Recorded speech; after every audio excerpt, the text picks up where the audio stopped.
Oi, alunos, como a aula ao vivo não ficou gravada, vou reproduzir aqui o que foi feito na aula de hoje. Falando sobre os autores da primeira geração do modernismo, nós temos primeiro o Oswald de Andrade. O Oswald de Andrade, ele era casado com a Tarsila do Amaral, acabou se apaixonando pela Pagu, Patrícia Galvão, que era uma moça jovem por quem o Raul Bopp era apaixonado e a quem ele dedicou o poema Coco de Pagu, achando que o nome dela era Patrícia Goulart, mas o nome dela, na verdade, era Patrícia Galvão. Então, Oswald de Andrade se separou da Tarsila do Amaral, casou com a Pagu, e esse casamento foi feito no cemitério da Consolação. O Oswald de Andrade é o mais radical nos seus textos, ele realmente queria chocar o público, e um desses textos importantes é Memórias Sentimentais, de João Miramar. O Mário de Andrade não tem nenhum parentesco com o Oswald de Andrade. Ele tem uma escrita inusitada. Ele escreveu Macunaíma, o herói sem caráter. E ele classificou Macunaíma como uma rapsódia, que seria uma expressão relacionada à música e à literatura. A história é bem curiosa, porque conta as aventuras de Macunaíma e seus irmãos, Maanape e Jiguê, indígenas da tribo dos Tapanhumas. Os irmãos vagam pelo Brasil até o momento em que Macunaíma toma Si, a mãe do mato, à força. Sim, é um estupro. E com esse feito ele se torna imperador do mato virgem. Dessa relação nasce um filho, mas Si morre no parto. Mais adiante na história, o filho de Macunaíma se transforma na planta de Guaraná, e Si se torna uma estrela no céu. Antes de morrer, Si dá para Macunaíma um amuleto, a Muiraquitã, que ele perde. A partir de então, inicia-se uma aventura para recuperar o amuleto, o qual Macunaíma descobre estar nas mãos de Venceslau Pietro Pietra, o gigante Piaimã, que mora em São Paulo. São Paulo era o berço do modernismo. Recuperando a Muiraquitã, o guerreiro retorna à sua terra.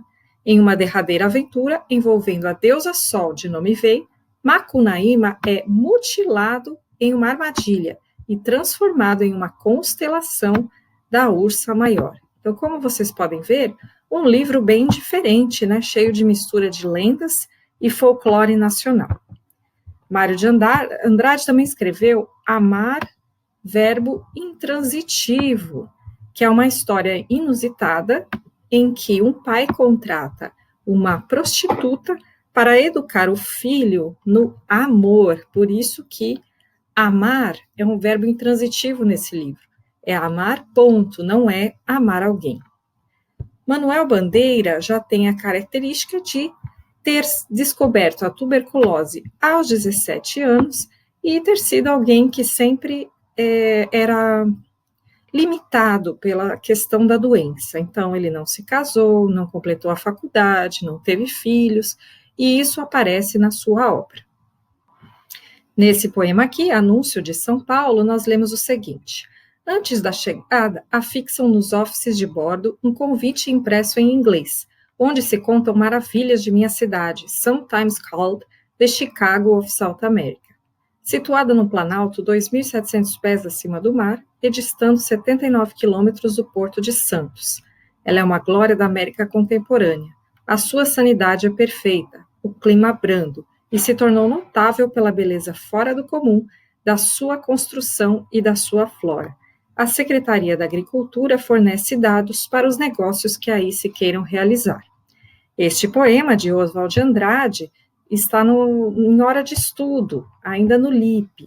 E a questão da ironia aqui é justamente o fato de ele apontar a beleza de São Paulo como uma coisa para uma propaganda, como se fosse uma mercadoria à venda. Aqui na 2 nós temos um trecho de Memórias Sentimentais de João Miramar, que é uma obra escrita em flashes, como se ele estivesse tirando fotos daquilo que vê e colocando uma ao lado da outra. Então o texto diz assim: a costa brasileira, depois de um pulo de farol, sumiu como um peixe. O mar era um oleado azul. O sol afogado queimava arranha-céus de nuvens. 2 pontos sujaram o horizonte, faiscando longínquos bons dias sem frio. Os olhos hipócritas dos viajantes andavam longe dos livros, agora polichinelos sentados nas cadeiras vazias. Então, esse tipo de obra é difícil de entender porque nós não estamos vendo o que ele estava vendo.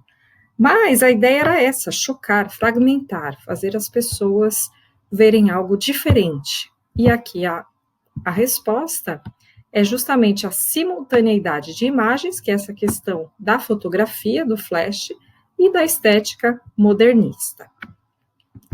Na 3, nós vemos um poema que se chama Meditação sobre o Tietê, de Mário de Andrade, e diz assim: água do meu Tietê, onde que me queres levar? Rio que entras pela terra e que me afastas do mar. É noite e tudo é noite. Debaixo do arco admirável da Ponte das Bandeiras, o rio murmura num banzeiro de água pesada e oleosa. Então, aqui, para nós classificarmos esse poema como modernista, está bem fácil. Os versos livres, paisagem de São Paulo, que é muito modernista. Nós temos aqui também um diálogo que eles colocam nos poemas e que não era comum antes na poesia, além dessa forma que parece prosa e não poema. Então, tudo isso colabora para ser um poema modernista.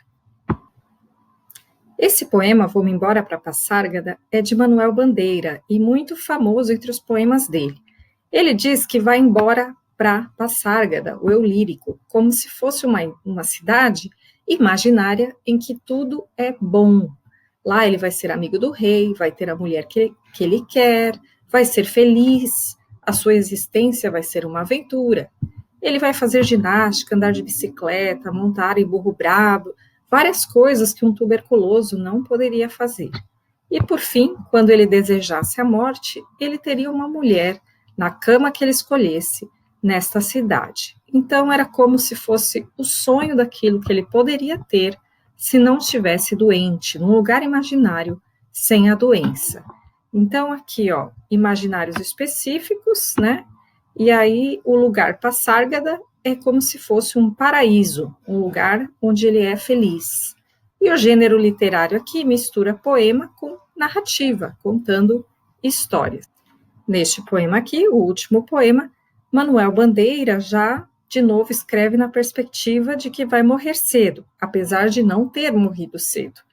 Mas ele diz isso 40 anos antes de morrer: assim eu quereria meu último poema, que fosse terno, dizendo as coisas mais simples e menos intencionais, que fosse ardente como um soluço sem lágrimas, que tivesse a beleza das flores quase sem perfume, a pureza da chama em que se consomem os diamantes mais límpidos, a paixão dos suicidas que se matam sem explicação. Então, novamente, a questão da morte, né?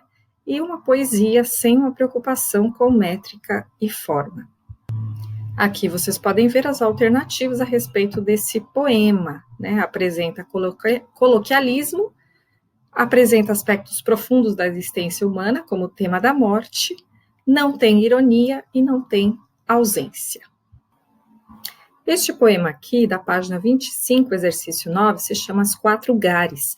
Gares são estações, e Oswald de Andrade escreve assim: infância, o camisolão, o jarro, o passarinho, o oceano, a visita na casa que a gente sentava no sofá. Então, é como se fossem 4 estações da vida dele, começando da infância, e uma fala, como se fosse a fala de uma criança, a visita na casa que a gente sentava no sofá. Bem informal, com uma construção bem simples, gramatical. Então, as duas corretas são a 2 e a 3. Na página 26, exercício 10, nós temos Namorados, de Manuel Bandeira, um poema bem-humorado. O rapaz chegou-se para junto da moça e disse: Antônia, ainda não me acostumei com o seu corpo, com a sua cara. A moça olhou de lado e esperou. Você não sabe quando a gente é criança e de repente vê uma lagarta listrada? A moça se lembrava. A gente fica olhando. A meninice brincou de novo nos olhos dela. O rapaz prosseguiu com muita doçura. Antônia, você parece uma lagarta listrada. A moça regalou os olhos, fez exclamações. O rapaz concluiu. Antônia, você é engraçada. Você parece louca. Então, algumas coisas para destacar aqui. É bem diferente do que uma declaração de amor de um poema romântico, por exemplo. Aqui, o poema é realista, é direto, não enfeita a mulher como uma moça idealizada, e nós vemos que é um poema como se fosse um diálogo, então bem diferente na forma também. Aqui a resposta é a letra B, a utilização da linguagem falada em situações do cotidiano. Aqui outro poema de Manuel Bandeira, no exercício 12 da página 26, em que uma mulher, tirada de uma história, diz para um homem: tu amarás outras mulheres e tu me esquecerás. É tão cruel, mas é a vida. E, no entretanto, alguma coisa em ti pertence-me. Em mim, alguma coisa és tu. O lado espiritual do nosso amor nos marcou para sempre. Ó, vem em pensamento nos meus braços, que eu te afeiçoe e acaricie. Então, nesse poema, a gente vê aqui logo no começo também a falta de platonismo e de idealização. É direto, frio e cruel. Aqui a resposta é a letra E, o uso do verso livre. No exercício 13 da página 27, nós temos um trecho de Memórias Sentimentais de João Miramar, do Oswald de Andrade novamente, aquela obra em flashes. Coração esperançava o esperançoso, começo claro da noite cidadina, retalhos grandes de nuvens e duas estrelas vivas. Trem rolava com minha estrela, bordando a vida fabricadora. Do Brás à luz, rolar estrelava o hotel suíço. De novo, nós vemos aqui a fragmentação e ideias que nós podemos imaginar, mas não podemos compreender claramente. O trem rolando com minha estrela podia ser uma despedida, de alguém indo embora no trem, ou de alguém do trem olhando para fora, vendo alguém ficar para trás. De novo, a cidade de São Paulo e a ausência aqui de métrica e forma. Todas essas alternativas estão presentes nesse poema. A influência das vanguardas europeias, a abolição da pontuação, vocês podem ver que não há aqui, a valorização dos neologismos esperançava e cidadina, e o fim das fronteiras entre prosa e poesia. A única coisa que não está presente aqui são regionalismos da letra A. No exercício 17, nós temos as obras principais dos principais autores modernistas. Memórias Sentimentais de João Miramar pertence a Oswald de Andrade. Macunaíma, a Mário de Andrade. Cobra Nonato, a Raul Bopp, e fala sobre uma viagem à Amazônia, misturando lendas. Juca Mulato não tem o autor aqui, é o Menotti Delpicchia. E o Ritmo Dissoluto é uma coleção de poesias de Manuel Bandeira. Então, a resposta dessa questão é a letra E. Por último, no exercício 18, da página 29, nós temos uma comparação entre a descrição de Macunaíma e a descrição de Iracema, vendo a diferença do modernismo para o romantismo. Então, aqui no texto 1, nasceu Macunaíma, herói de nossa gente. Era preto, retinto e filho do medo da noite. Houve um momento em que o silêncio foi tão grande, escutando o murmurejo do Uraricoera, que a Índia Tapanhumas pariu uma criança feia. Essa criança é que chamaram de Macunaíma. Já na meninice fez coisas